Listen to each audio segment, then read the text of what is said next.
Ngozi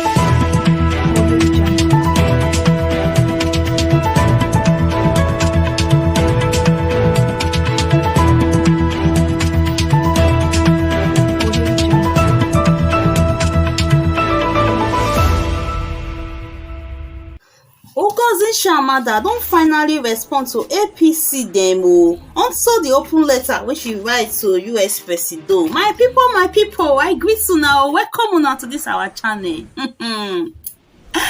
E don said like this Ngozi Chimamada don finally respond to APC people dem versus Keyamo and others based on the gbasgbos wey dey happen since due to the open letter wey she write to US presido. No be small thing dey happen, my people. We all know Ngozi Chimamada as one woman wey sabi book well. She na also award-winning writer, Nigerian international novelist, as in she sabi write book no be small, including poems there na her hand e dey. Na all these talents wey she get na make she fit compose that letter wey get leg and hand. She come forward am like this to US president unto all the election gbege wey dey happen for Naija since. My people, make I leave una, make una watch the video where she dey talk all these things, when she dey talk on top Arise TV News. The 2023 presidential election, a slap to the face of the Nigerian people and insults to the collective intelligence of Nigerians. Tell us why you see it that way. Well, I see that when I wrote that letter, because I think it's important to preserve the truth. Right? I think that when something like this happens in a country, it's really important to tell the story of what happened. One of my favorite poems has this line, it's by Robert Lowell, and it says, "And yet, why not say what happened?" So I wanted to say what happened. And what happened is that this was an election that was really unforgivably flawed. And there's evidence for that. And I felt it was important to say that. But also I wanted to call out the US for what I consider a kind of two-facedness when it comes to Africa. So, the US has a long history of complicity in, sort of non-democratic elections on this continent. So recently in Congo, 2 or 3 years ago, they endorsed an election that was an absolute sham. But then the same US will turn around and criticize Congo for not being democratic. And so my point was to say, be what you say you are, right? You cannot criticize African countries for being undemocratic while at the same time endorsing something that is quite self-evidently undemocratic. Well, that's a good point. But just delving deeper into your letter, you were quite categorical in saying that the electoral process was imperiled not by technical shortcomings, but by deliberate manipulation. Is there enough evidence in your assessment to support that claim? Yes, and I think maybe the most glaring is that we Nigerians all saw these mutilated election sheets, right? We all saw them. We saw polling unit agents talking about how what they had from the polling unit was not what was then announced formally, officially, or uploaded formally, officially.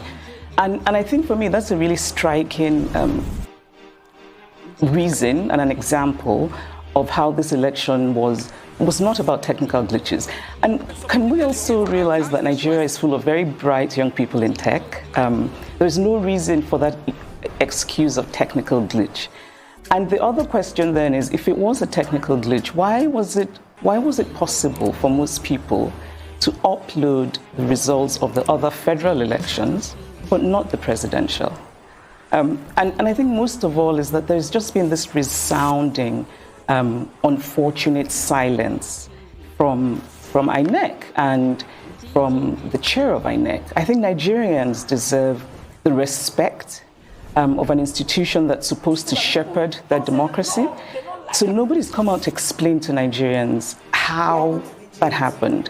There's a statement about technical glitches. It's unconvincing. And knowing how much hope and trust that Nigerians invested in this election, knowing that Nigeria is a low-trust society, means, I think, that if people really are sincere and there's really nothing to hide, then you make an extra effort to go out and explain to Nigerians what happened.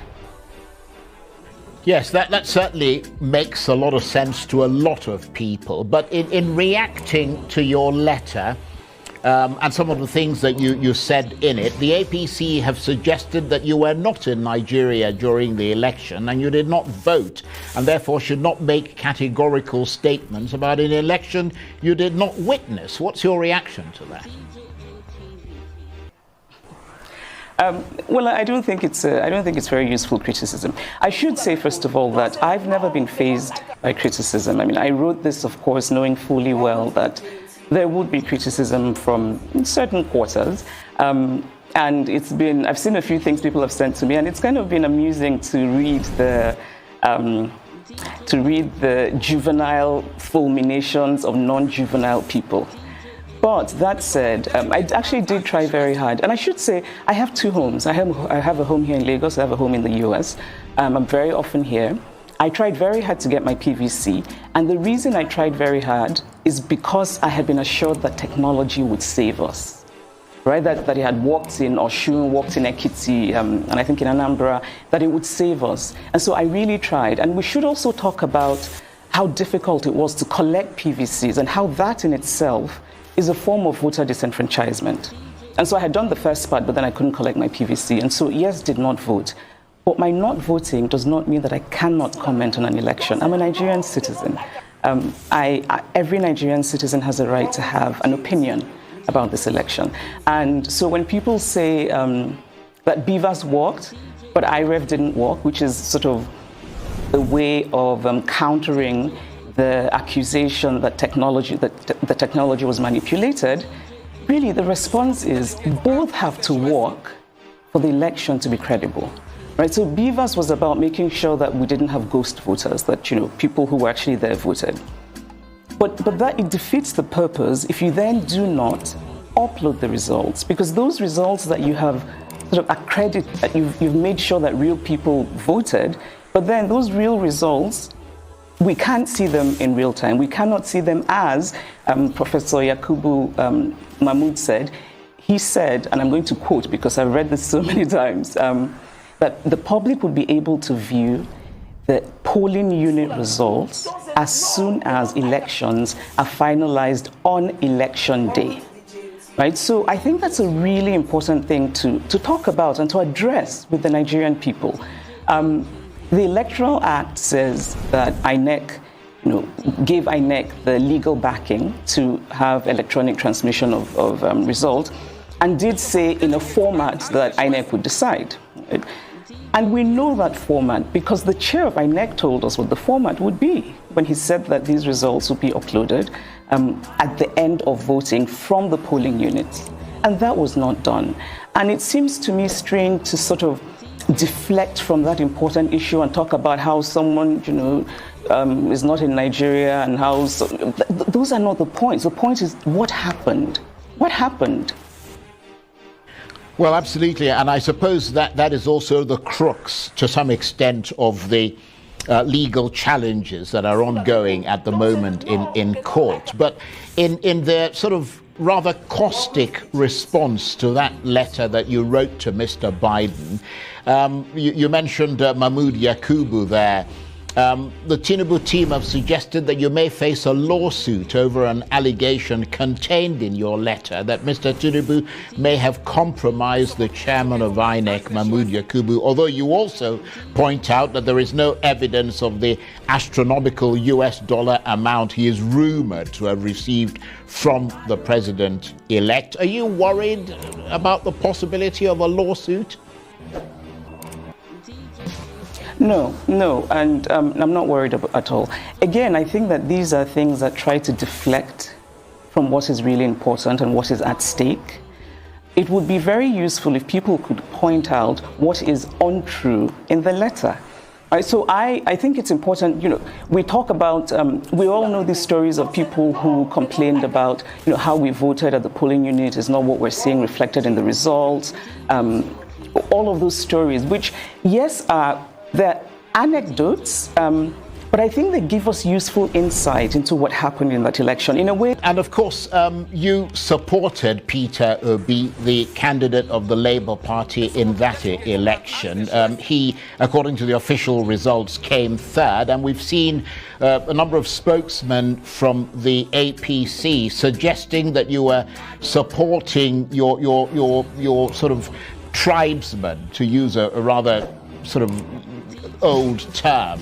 But in that context, what do you make of the polarization of the ethnic divisions that appear to be deepening as a result of this election? Do you see ethnicity as being politicized? If so, how dangerous is that in your assessment?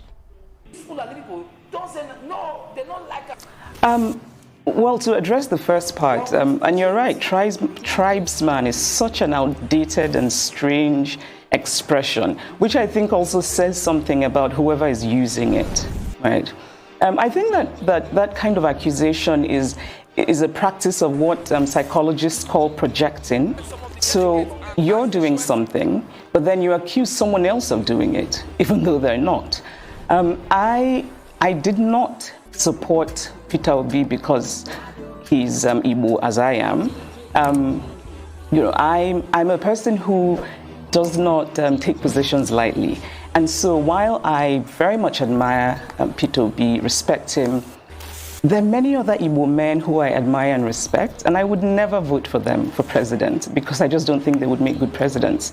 And so my support for Peter Obi is actually rooted in real things. It's rooted in my faith in his ability.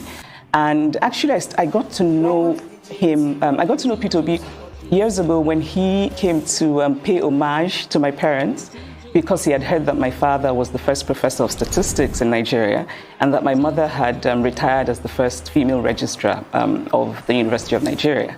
And so this man just sort of arrived and said he wanted to pay homage. And I was very impressed by that because it showed me how much he values education.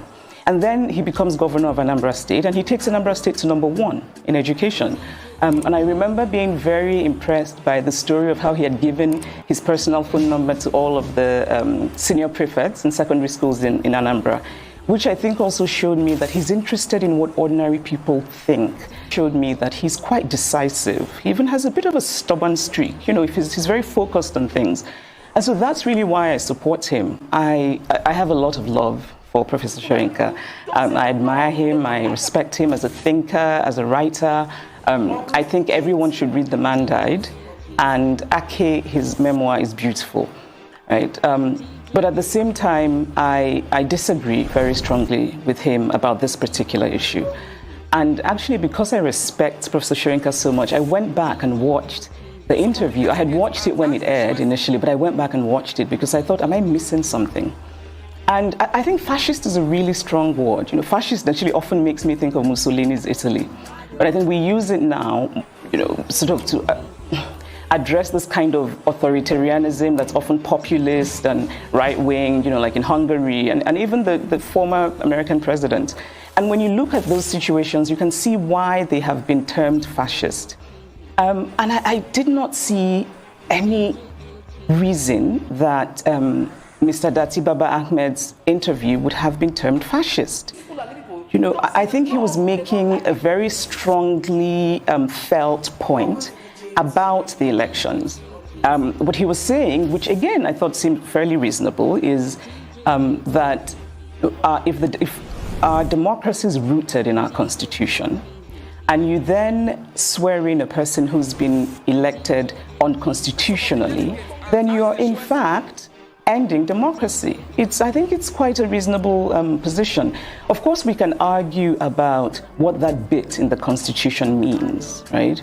And I'm actually grateful for this whole election period because it's made me read things I probably never would have, such as the Nigerian Constitution, and also made me have quite a few suggestions for editing. But anyway, I think now we're talking about what does "and" mean. Right. So Mr. Dati Baba Ahmed is saying that it's 2/3 and the FCT, and that's separate, and it's a reasonable My people, now the video be that this woman really get word for mouth, not be small thing. Anyway, make una drop una comment how na reading this her talk, and also make una not forget to like and share this our video. Now do well. See you in our next video. Bye.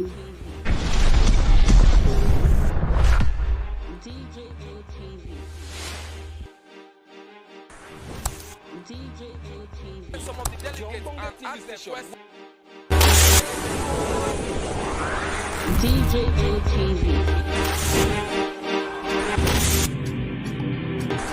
Welcome to DJM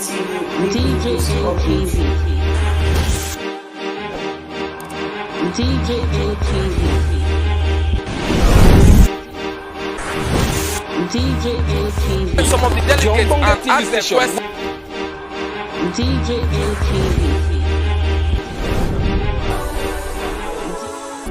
DJ